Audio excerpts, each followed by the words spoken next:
Ryan Spicer, you were a pro soccer player, and this is my favorite line ever. How do you go from the pitch to the TV pitch? Thank you very much. I'll be here through Thursday. I'm actually going to give you a lot of credit. I am a serial offender of bad dad jokes, and I have yet to ever coin that one. So I give you credit. Thank you. I'll probably steal it and repeat it over and over. I get 5 cents a usage. Hey, it's E.B. Moss, and this is episode 51 in season 2 of Insider Interviews with media, marketing, and advertising pros like today's Ryan Spicer. He's the CRO of Atmosphere TV. He's going to talk about how they leverage the atmosphere out of home with video, IRL. It's a really terrific conversation, and we're also going to find out why he likes Turkish food so much. Ryan Spicer, hello. Hi, Evie. Wonderful to see you again. I know. I love bumping into you all the time, and now I bump into you on purpose on camera. It's great. That's why I love my job. I would say most people try to avoid me, so thank you for bucking that trend. And I think that this podcast will illustrate why. We're going to get into it. Because I know some stuff about you. But just for the more professionals in the audience, I want to talk about the fact that you work for something called streaming CTV out of home. Okay. Yeah. That sounds like, a whole Frankenstein kind of platform.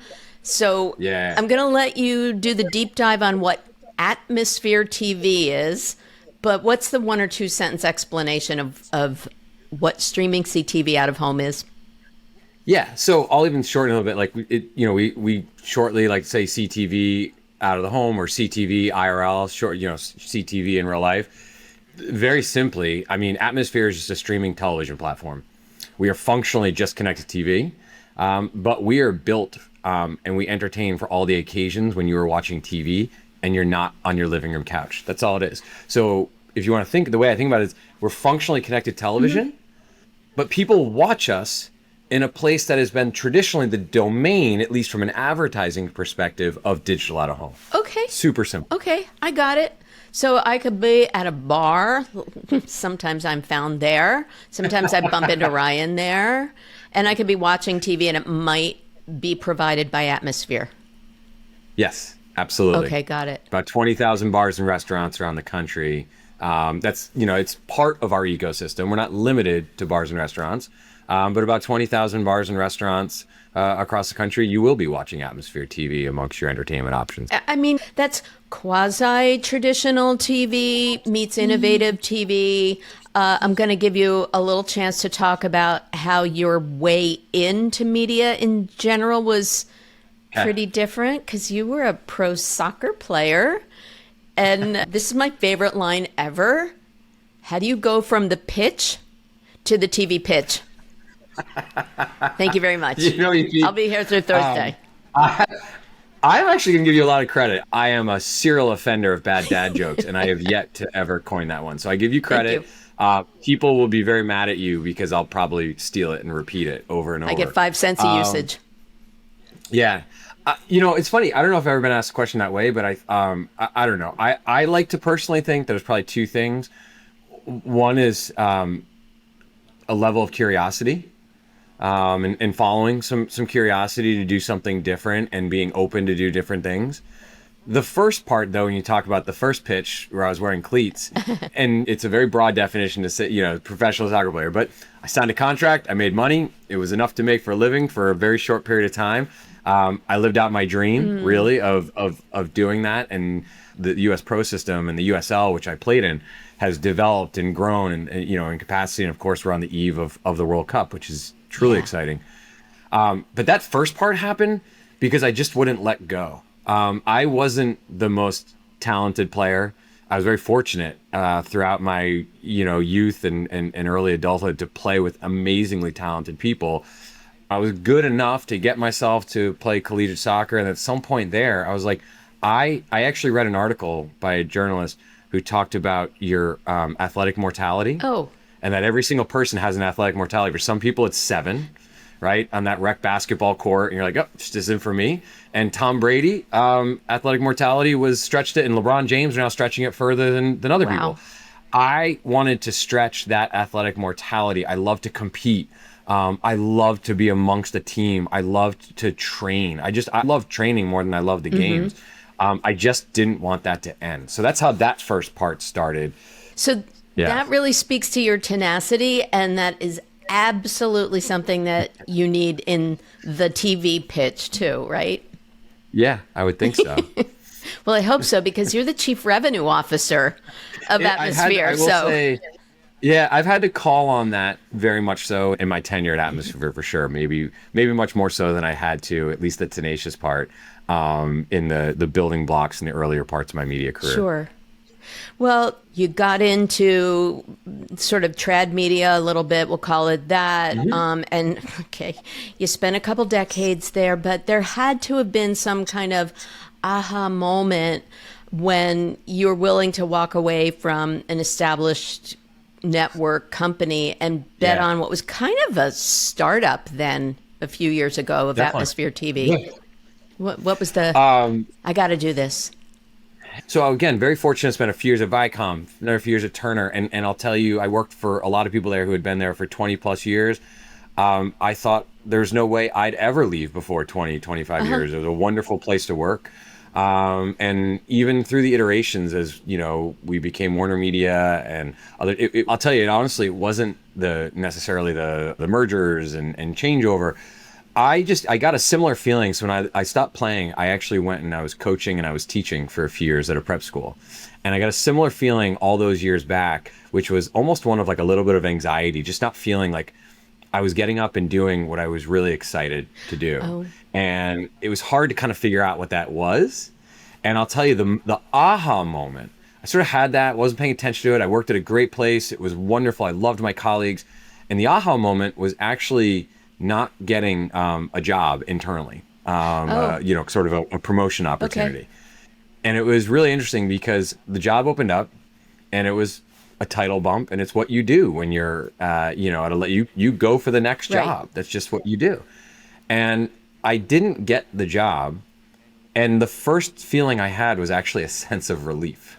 Oh, that's and I knew telling. Then, like, I didn't, I was just going through the motions. And what that feeling was, that pit I had in my stomach of like a little bit of anxiety and of not feeling just right, was I got some great advice from folks who had been mentors to me in the business and talked about how to, think about it and frame it up. And fortunately had a great leader at the time too. She gave me some feedback and time really even to think about it.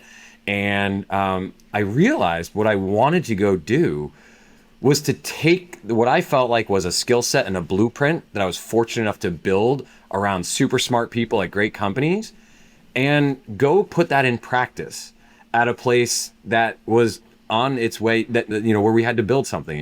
And it was an opportunity as a leader to architect something, and as a professional to truly go to something that hadn't materialized yet and create it, like manifest what we were, what our identity was, and why there was a value proposition there. Got it.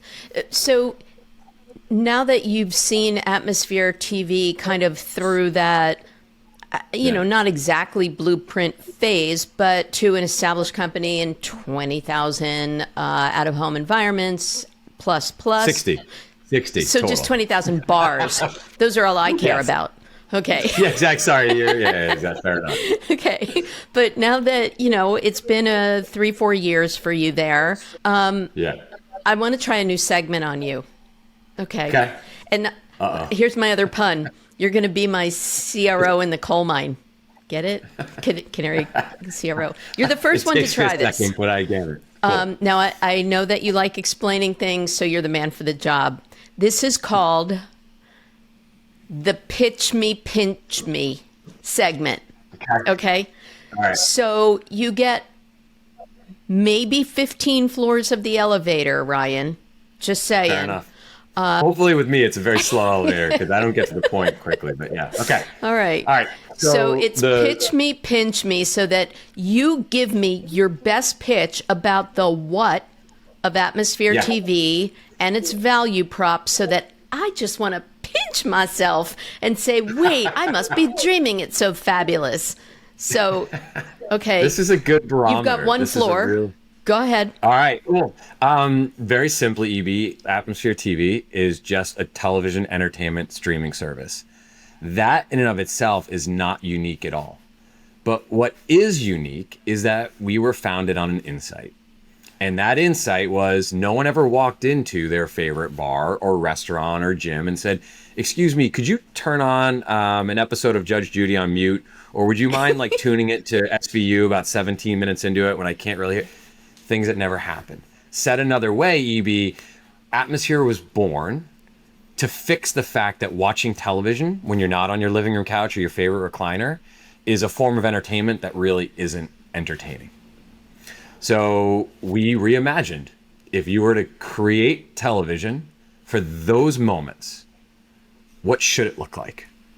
And that's what we did. And, you know, you find content, as our CEO, my boss, likes to say, is TV for your eyes, not for your ears. Oh. And we entertain you for 3 minutes at a time, over and over and over again, with creator-driven content, sports highlights, and a lot of content that's not reliant on a narrative, a long storyline, but is engaging and visually resting. What floor am I at? Well, you're at about 37 right now. But Like, you didn't get off. You didn't get off. No, I did not. I did not, you know, hit the stop button. But I'm going to give you another 5 floors to tell me what's in it for the advertiser now. Absolutely. At its simplest form, we recreated ad-supported television at scale, right? You find 10 million people every single night are eyes on televisions of Atmosphere, and they can't skip the commercials.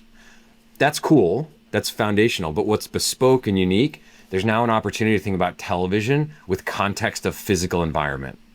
Television with context of like hyper location, right? So you can run nationally as a brand, but if you're a retailer, you never, like, you can geo-target things, right? Right now, mobily, it's fine. But if you're a national retailer, yep, you can run across the entire country, but never more than whatever the radius. I was with a friend who's a CMO last night, and he said, no one ever comes more than 7 miles. So I'm like, okay, run with Atmosphere, never more than 7 miles outside of where your physical location rate is.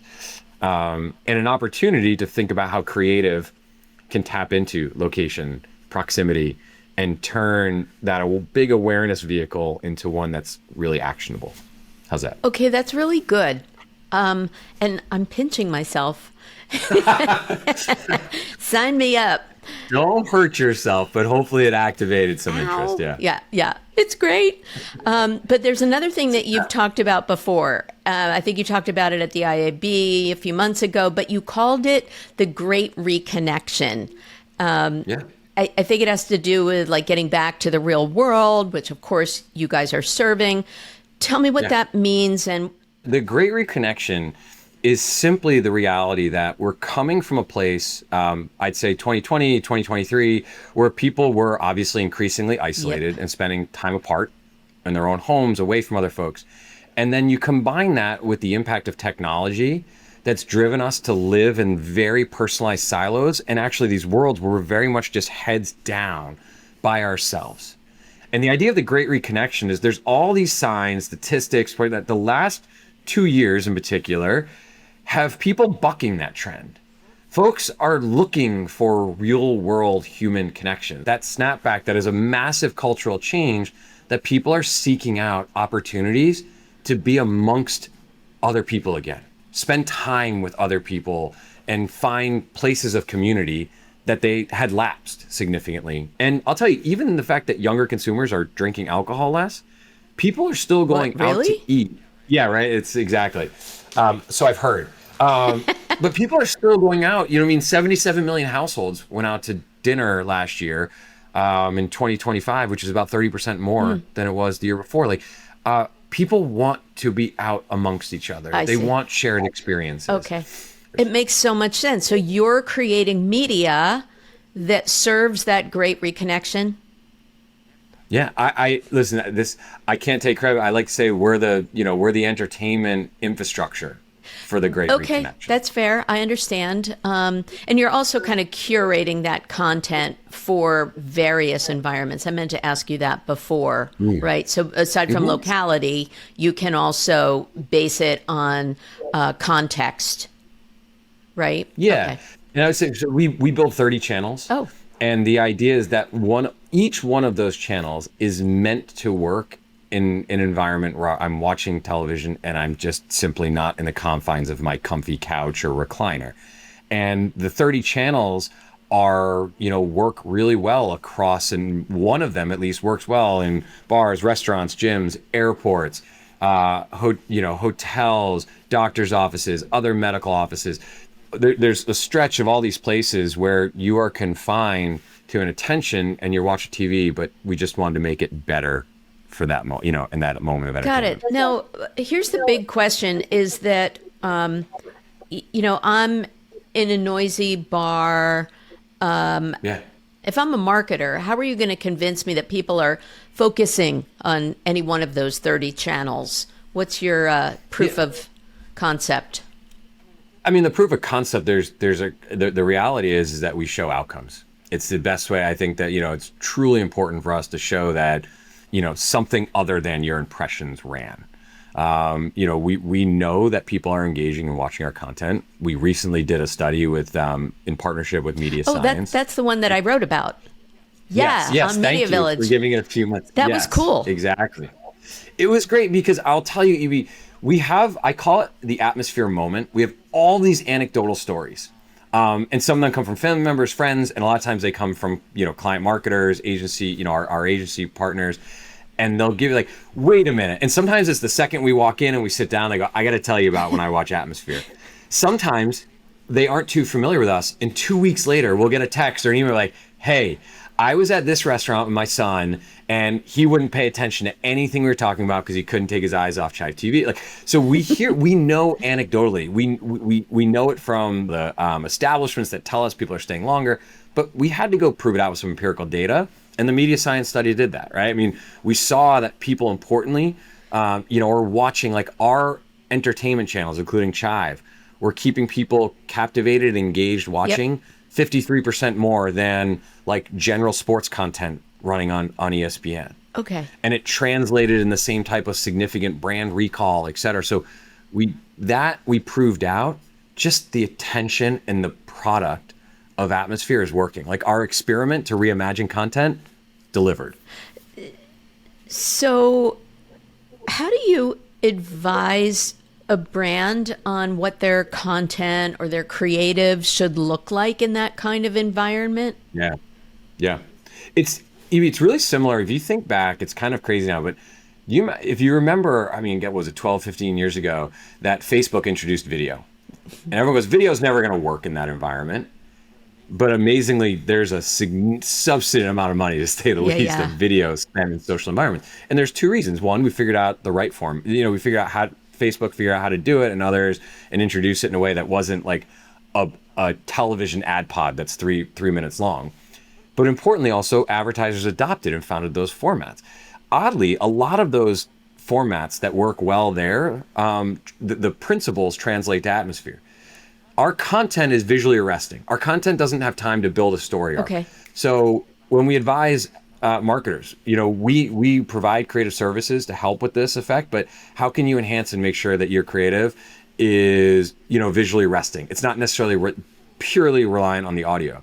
We know that most standard video creative actually does work in our environment, but it works better and it has more of an impact when you adjust and use imagery in a different way. So I'll give you a good example. I'll go back to the idea of a retailer. Okay. Their standard video can now be complemented on that television, instead of just running the video, product imagery of the types of the things that they're looking to push forward. I mean, I'm drawing an example. If you happen to be a home services retailer and it's the fall and you have the imagery of like all the tools that people need for planting and gardening, et cetera, or the winter for snow removal, right? You also can pull in live data points to drive people, again, going back to the idea of proximity, to your nearest store. So that ad becomes much more dynamic in practice than necessarily just a standard video ad. more than 70% of advertisers run their standard video and it works. The 30 plus who do more see a greater impact though. Because I have like so many questions, but there's probably not as much time to do a QR code, or maybe there is, but are you recommending things that are not audio dependent? Okay. Yeah, I'll give you a great example of something that ran in the fall. So Lowe's is an NFL partner. Okay. They're an official marketing partner in the NFL. And their broad messaging is about getting yourself ready for Sundays, right? And Lowe's will help you get ready. And so we created ad creative that blended their standard video with a countdown clock to Sunday. Oh.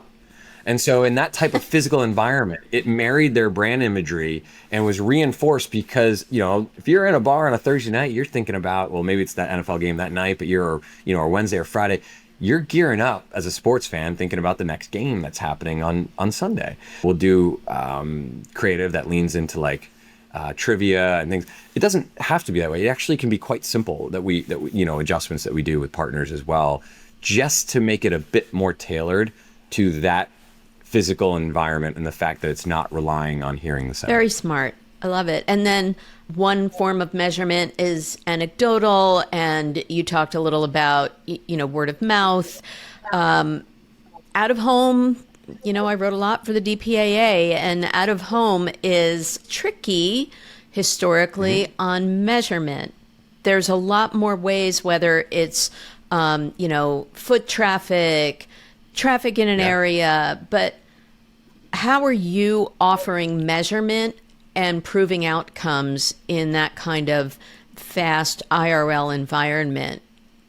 So the short answer is we've gone to the marketplace and we partner with the best-in-class measurement firms. There's a firm called ABCS Insights who does incredible work, breaking out exposed and unexposed and looking directly at large-scale receipt data to see how that impacts sales. So because of that, and with a partner like them, or even a partner like Cubic who can measure foot traffic, we can tell a retailer how exposure running on Atmosphere increased foot traffic over unexposed or not, right? And we're having fantastic results. We can see, and by using ABCS Insights, how that impacted actual direct sales.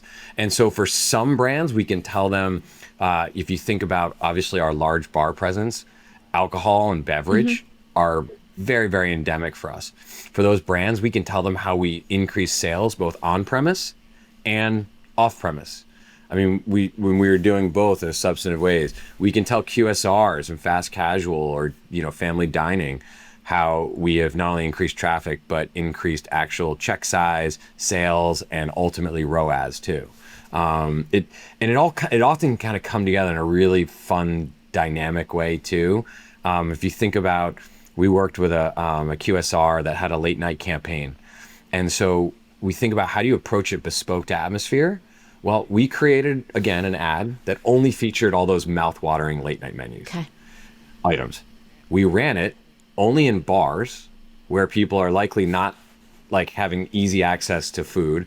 Ran it, obviously, when that late-night menu is available, and only within like a 3-mile radius of the actual stores themselves. So you combine all those things that make us unique and bespoke, and it turned out to increase foot traffic by like 44% and actual purchasing over 25%. So that's why I get excited about what we're doing in Atmosphere, because when we sit down with a marketer, we're not asking them to stop doing something else and do Atmosphere.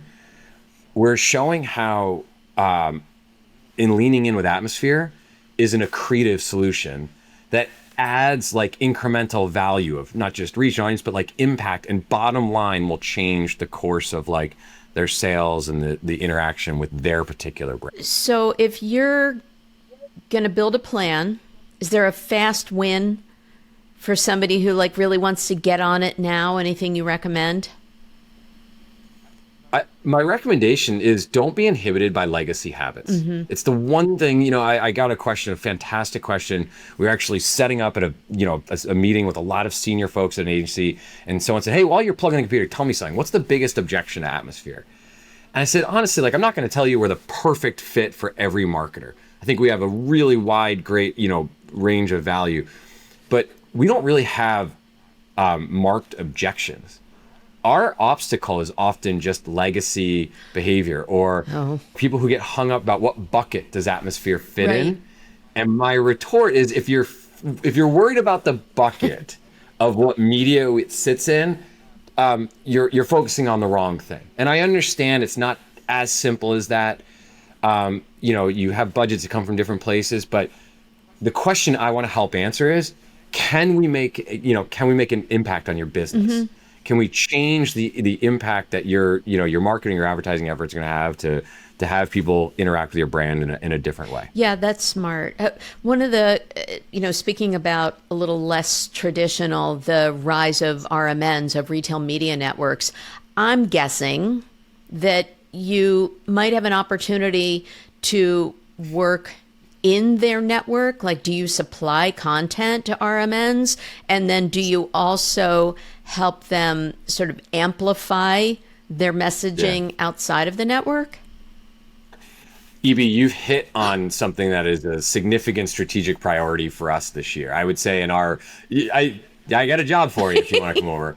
But I look at it as our incremental march. In the last 3 years, as we've scaled and we've scaled substantively, and our advertiser adoption has grown. I think I thought about it as kind of a thoughtful kind of march forward. We have not had ourselves an opportunity to really embed within the retail marketing landscape those who are making decisions about how to spend RMN designated dollars on behalf of their brands. We have some really great initial proof points, however. There was a great article late last year about some efforts that Albertsons put into market and how this and, growing beyond, because again, you can combine the proximity and that impact. There's this share of consideration, and that definitely takes place when you're sitting on your couch, right? Like, yeah, that's something I think I might do. Auto brands, they want to store away that consideration for the once every 3 years. Atmosphere can do that too. It's television, right? But we can also impact more immediate share of decision. Because you're already out. Of that. Right? There's a fundamental difference, EB, between someone watching TV on their couch and someone watching television who is already kind of out and living their life. I'm not saying it's better, but it's fundamentally different and very complementary to just meeting someone on their couch or even on their mobile phone. I love that because, you talk about trying to get people into theaters, for example, and get butts in seats. You've gotten butts out of the seats. So they're already, and you can use that too. You have a couple nuggets on the I like that.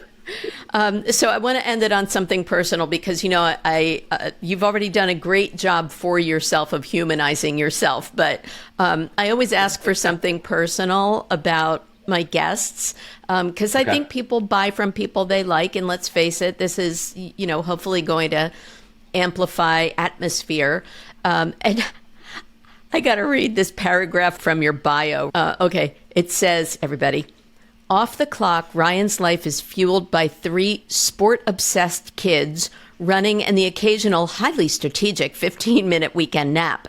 He claims the title of most American person married to a Swede, gravitates towards Turkish food, which is an odd thing, when it's time to indulge, and measures his music taste by one simple rule. My favorite line here. If his teenage sons don't like it, he probably does. Ryan Spicer. I don't know. Do I need to comment on that? I mean, it hit the nail on the head. Just acknowledge, confirm, and let's move on. Yeah. So I have an insanely blessed life, Evie. I have an amazing family. I don't know how I stepped into that, and somehow a nice wrench was thrown at it by my amazing wife, who's from Sweden. Lovely. So, the story behind that, EB, is my wife is a quarter Turkish. Her mother. So love Mediterranean. And I food. do love a Turkish coffee, I have to say. Not bad. Okay. Yeah. All right. Now I'm hungry. So it sounds like you are quite the player coach in your job. So I'm going to give you the last word here on insider interviews. What's the best piece of advice that you got from a coach, whether it's in business or sports or, that guy on the street? I'll go back to something I kind of mentioned earlier, that aspect of being curious. Be fueled by curiosity. It's funny. I was leaving a company, and it was such a dreadful conversation with someone I respected so much and desperately wanted to keep working for, and left for very different reasons of opportunity. And he said to me, listen, he said, I think you've distinguished yourself by demonstrating a level of curiosity that helped you move along pretty quickly. Don't ever lose. And I've been very fortunate that he highlighted that, because I probably otherwise wouldn't have thought about it in a tangible way. Yeah. But that level of curiosity has always kind of fueled me to ask questions, to do different things, to hopefully not be complacent too. I think that's fantastic. Ryan Spicer, CRO of Atmosphere TV, you are the best. And now can we go out for Turkish food? We can. Gotta go. Ryan, thank you. Thank you, Evie. This is a fun conversation. It was. I appreciate it. And smart. Well, I hope you got some good insider scoop from this episode of Insider Interviews with me, E.B. Moss. If you enjoyed this content, please feel free to buy me a coffee at buymeacoffee.com/mossappeal. And I hope you'll follow Insider Interviews on social media and let me know if you have a question or a suggestion for a next stellar guest in media, marketing, and advertising. Speaking of stellar, my theme music was composed and performed by the incomparable Grammy-winning John Clayton. If I can help you with your company's podcast, please find me at mossappeal.com. Thanks again for listening.